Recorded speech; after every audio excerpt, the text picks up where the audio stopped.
ഏകദൈവത്തിൻ്റെ അതിപരിശുദ്ധ നാമം വാഴ്ത്തപ്പെടുമാറാകട്ടെ. കർത്താവിൽ പ്രിയ വിശ്വാസികളുടെ സമൂഹമേ, കുഞ്ഞുങ്ങളെ, നിങ്ങളെ ഏവരെയും വീണ്ടും വരുമെന്ന് അരുളി ചെയ്ത് ഉദ്ധിതനായ കർത്താവായ യേശുക്രിസ്തുവിന്റെ നാമത്തിൽ പ്രഭാതവചനത്തിലേക്ക് വളരെ വിനീതമായി സ്വാഗതം ചെയ്യുന്നു.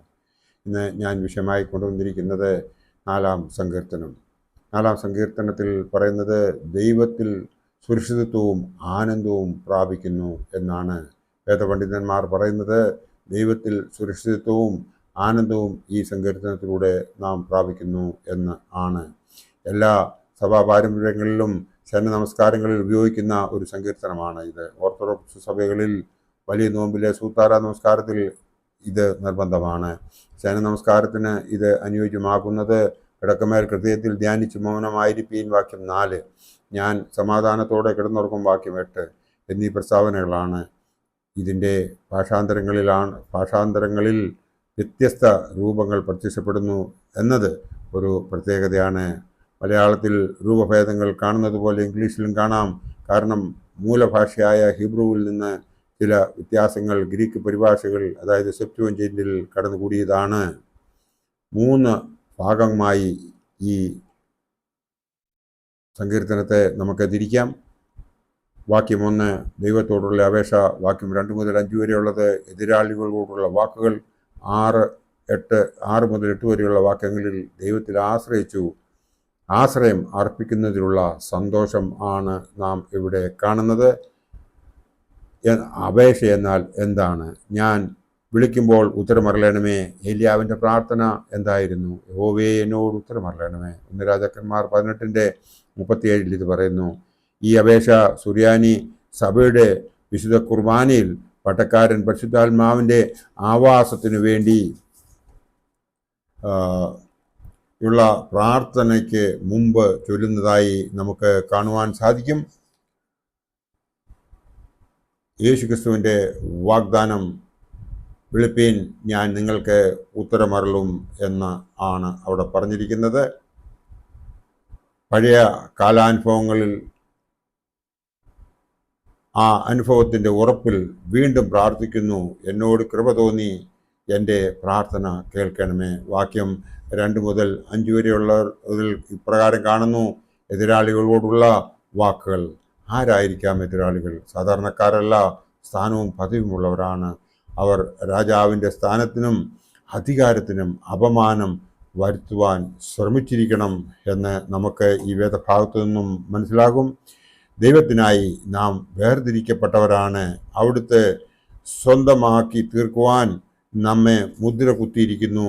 എതിരാളികൾ മനസ്സിലാക്കിയിരിക്കേണ്ട ഒരു കാര്യമുണ്ട്. ഭക്തൻ വിളിച്ചപേക്ഷിക്കുമ്പോൾ ദൈവം കേൾക്കും എന്നുള്ള യാഥാർത്ഥ്യം. എതിരാളികൾ ചെയ്യേണ്ട 4 കാര്യങ്ങൾ അനുസ്മരിപ്പിക്കുന്നു. വാക്യം 4, 5 ഇത് നമുക്കെല്ലാം ഒരുപോലെ ബാധകമാണ്. കോപിപ്പീൻ, ഇതിൻ്റെ അർത്ഥം കോപം പുലർത്തിക്കൊള്ളുക എന്ന ആജ്ഞയാണെന്ന് തോന്നിപ്പോകും.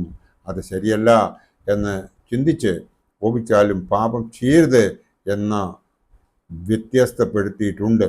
ഗ്രീക്ക് പരിഭാഷയിൽ നിന്നാണ് സുറിയാനിയിലും കോപിക്കുക എന്ന വാക്ക് വന്നിട്ടുള്ളത് എന്ന് നാം മനസ്സിലാക്കേണ്ടതുണ്ട്. കോപം അനവധി പാപത്തിലേക്കും അനർത്ഥത്തിലേക്കും നയിക്കും. അരുതാത്ത വാക്കുകളും ആകാത്ത പ്രവൃത്തികളും തന്മൂലമുണ്ടാകാം. അതുകൊണ്ട് പൗലോസ്ലീഹ നമുക്ക് ഉപദേശം തികച്ചും സംഗതമാണ് എന്ന് നമുക്ക് മനസ്സിലാകും. കോപിച്ചാൽ പാപം ചെയ്യാതിരിപ്പീൻ, സൂര്യൻ അസ്തമിക്കുവോളം നിങ്ങൾ കോപം വെച്ചുകൊണ്ടിരിക്കരുത് എന്നാണ് എഫേസ്യർ 4:26 പറയുന്നത്. ധാർമ്മിക രോഷം പാടില്ല എന്ന് അർത്ഥമില്ല. കർത്താവ് തന്നെയും ദേവാലയം അശുദ്ധമാക്കിയതിനെ കണ്ടപ്പോൾ ധാർമ്മിക രോഷം നിറഞ്ഞു പ്രവർത്തിച്ചതായി നാം വായിക്കുന്നു. തിന്മയ്ക്കെതിരായി രോഷപ്പെടുന്നത് തെറ്റല്ല എന്നാണ് ഇവിടെ വേദപണ്ഡിതന്മാർ പറയുന്നത്. കോപിപ്പീൻ എന്നതിന് നടുങ്ങുവീൻ അഥവാ ഭയന്ന് വിറയ്ക്കുവീൻ എന്നാണ് ബൈബിൾ സൊസൈറ്റിയുടെ പരിഭാഷയിലുള്ളത്. ഈ ആശ്രയമാണ് മൂലഭാഷയായ ഹീബ്രു പദത്തിലുള്ളത്. ആ അർത്ഥം നാം എടുക്കുന്ന പക്ഷം ദൈവമുമ്പാകെ നമുക്കുണ്ടാകേണ്ടതായ മനോഭാവത്തെ ആണ് സൂചിപ്പിക്കുന്നത്. വിശുദ്ധ കുർബാനയിൽ നാം കേൾക്കുന്നു, ഭയത്തോടും വിറയലോടും സൂക്ഷിക്കണമെന്ന്. അടുത്ത എന്ന് പറയുന്നത് എതിരാളികൾ ചെയ്യേണ്ടുന്ന മറ്റൊരു കാര്യം കിടക്കയിൽ ധ്യാനിച്ച് മൗനമായിരിക്കുക. ഉറക്കത്തിനായി പോകുമ്പോൾ ചെയ്യേണ്ട കാര്യമാണിത്. ധ്യാനവും മൗനവും ഒരുമിച്ച് പോകുകയാണ്. ദാവീദ് ഇപ്രകാരം ചെയ്തു എന്ന് അദ്ദേഹം സാക്ഷിക്കുന്നു. എൻ്റെ കിടക്കയിൽ നിന്നെ ഓർക്കുകയും ഞാൻ രാത്രിയാമങ്ങളിൽ നിന്നെ ധ്യാനിക്കുകയും ചെയ്യുന്നു. സങ്കീർത്തനം 63:5. മലിന ചിന്തകളും വ്യർത്ഥ നിരൂപണങ്ങളുമായി കിടക്കയിലേക്ക് പോകരുത് എന്ന് സൂചിപ്പിക്കുന്നു. വാക്യം 5, നീതിയാഗം അർപ്പിക്കുക അവർ ചെയ്യേണ്ടുന്ന മറ്റൊരു കാര്യമാണിത്. അതേപ്പറ്റി എബ്രായർ 11:15-16 വിശദമാക്കിയിരിക്കുന്നു. നീതിയാഗങ്ങൾ, ഉചിതമായ ബലികൾ, നീതിക്കുള്ള ബലികൾ എന്നിങ്ങനെ വ്യത്യസ്ത പരിഭാഷകൾ ഉണ്ട്. സങ്കീർത്തനം 51:19 നോക്കുമ്പോൾ നമുക്കത് മനസ്സിലാകും. കർത്താവിൽ ആശ്രയം വയ്ക്കുക. കുതിരകളിലും രഥങ്ങളിലും ആശ്രയിക്കുന്നവരുണ്ട്. ധനത്തിലും മനുഷ്യ നേതാക്കളിലും ആശ്രയം വയ്ക്കുന്നവരുണ്ട്. എന്നാൽ യഹോവയിൽ ആശ്രയം വയ്ക്കണമെന്ന് ഇവിടെ ഈ വേദഭാഗത്ത് നമ്മളെ അനുശാസിക്കുന്നതായി നമുക്ക് കാണാം. വാക്യം 6-8 വരെയുള്ള ഭാഗം നാം നോക്കുമ്പോൾ യഹോവയിൽ ആശ്രയിക്കുന്നതിൻ്റെ ആനന്ദമാണ് ഇവിടെ നാം കാണുന്നത്. പലരും പറയുന്ന കാര്യങ്ങൾ ആര് നമുക്ക് നന്മ ചെയ്യും? അതിന് മറ്റൊരു ഭാഷാന്തരമുണ്ട്, നല്ലവനെ ആര് നമുക്ക് കാണിച്ചു തരും? അങ്ങനെ ചോദിക്കുന്നതിൻ്റെ അർത്ഥം ഞങ്ങൾക്ക് അധികം അനുഗ്രഹങ്ങൾ നൽകണമേ എന്നാണ് പറയുന്ന മറ്റൊരു കാര്യം. കർത്താവേ, അങ്ങയുടെ മുഖപ്രകാശം ഞങ്ങളുടെ മേൽ പ്രകാശിപ്പിക്കണമേ. അതിൻ്റെ അർത്ഥം ഞങ്ങളെ കരുണയോടെ കടാക്ഷിക്കണമേ എന്നതാണ്. വാക്യം 7-8 നോക്കുമ്പോൾ പലപ്പോഴും വരൾച്ച അനുഭവപ്പെടുന്ന ഒരു ദേശത്ത് നല്ലൊരു വിളവ് കൊയ്ത്തും ലഭിക്കുന്നത് ഏറ്റവും സന്തോഷപ്രദമായ കാര്യമാണ് എന്നാണ്. ഇന്നും നമുക്ക് ഭൗതിക അഭിവൃദ്ധിയും സാമ്പത്തിക നേട്ടവും ലഭിക്കുമ്പോൾ ഹൃദയത്തിന് സന്തോഷമാണ്. എന്നാൽ ദൈവം നൽകുന്ന ആത്മീയ ആനന്ദത്തെക്കുറിച്ചാണ് ഇവിടെ പറയുന്നത്. കർത്താവ് കൽപ്പിച്ചു, എൻ്റെ സന്തോഷം നിങ്ങളിൽ ഇരിക്കുവാനും നിങ്ങളുടെ സന്തോഷം പൂർണ്ണമാകുവാനും ഇത് ഞാൻ നിങ്ങളോട് കൽപ്പിച്ചു. ഈ സന്തോഷം കഷ്ടത്തെ അതിജീവിക്കുന്നതിനും ബാഹ്യമായ ഏതെങ്കിലും വാദികളെ അടിസ്ഥാനമാക്കിയിട്ടുള്ളതും അല്ല എന്ന് നാം മനസ്സിലാക്കണം. നാം പ്രശാന്തമായി ഉറങ്ങും. ആക്രമവും അരാജകത്വവും വാഴുന്ന സാഹചര്യങ്ങളിൽ സ്വൈര്യമായ ഉറക്കം സാധ്യമല്ല. എന്നാൽ ദൈവത്തിൽ സമ്പൂർണമായ ആശയം വയ്ക്കുന്ന ഒരാൾക്ക് നിർബാധം ഉറങ്ങുവാൻ സാധിക്കും. ഇന്ന് സുഖസൗകര്യങ്ങൾ വർദ്ധിച്ചിട്ടുണ്ട്, മൃദുവായ കിടക്കകളുണ്ട്.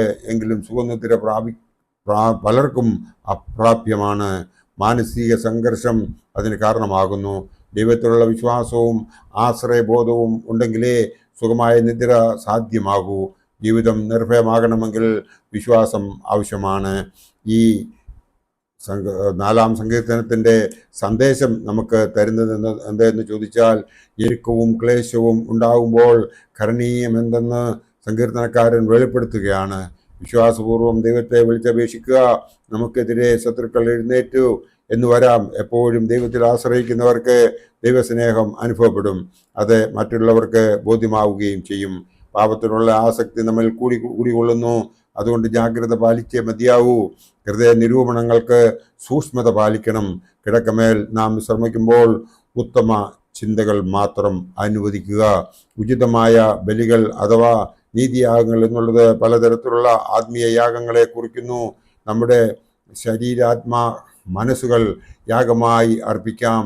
റോമർ 12:1-2 വേദഭാഗത്ത് ഇത് പറയുന്നുണ്ട്. അധർഫലം എന്ന സ്വോത്രയാഗം അർപ്പിക്കാം. എബ്രായർ 13:15 പറയുന്നു. നന്മ ചെയ്യുകയും കൂട്ടായ്മ ആചരിക്കുകയും ചെയ്യാം. എബ്രായർ 13:15 ഭാഗം. തകർന്നതും നുറങ്ങിയിരിക്കുന്നതുമായ മനസ്സ്. സങ്കീർത്തനം 51:19.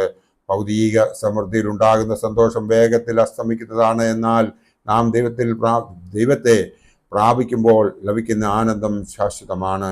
അതായിരിക്കട്ടെ നമ്മുടെ അനുഗ്രഹവും നമ്മുടെ ആഗ്രഹവും നമ്മുടെ ലക്ഷ്യവും. സമാധാനത്തോടെ കിടന്നുറങ്ങുമെന്നുള്ളത് നിത്യേനയുള്ള അനുഭവം എന്ന പോലെ മരണമാകുന്ന ഉറക്കവും സമാധാനത്തോടെ ആകുവാൻ കഴിയും നാം ദൈവത്തിൽ ആശ്രയിക്കുന്നുവെങ്കിൽ. ദൈവത്തിൽ ആശ്രയിക്കുന്ന ഒരു വ്യക്തിക്ക് ഒരിക്കലും ദുഃഖത്തിന് കാരണമാകുകയില്ല. ആ ദുഃഖം അഥവാ വന്നാൽ തന്നെയും അത് വെറും അല്പസമയത്തേക്ക് മാത്രമേ കാണുകയുള്ളൂ. അതിന് നാം ചെയ്യേണ്ടത് നാം നമ്മെ തന്നെ അവനിൽ അർപ്പിക്കുക എന്നുള്ളതാണ്. ദൈവം അതിനായി നമ്മളെല്ലാവരെയും അനുഗ്രഹിക്കട്ടെ. എൻ്റെ വാക്കുകൾ ഇവിടെ ഉപസംഹരിക്കട്ടെ. നന്ദി, നമസ്കാരം.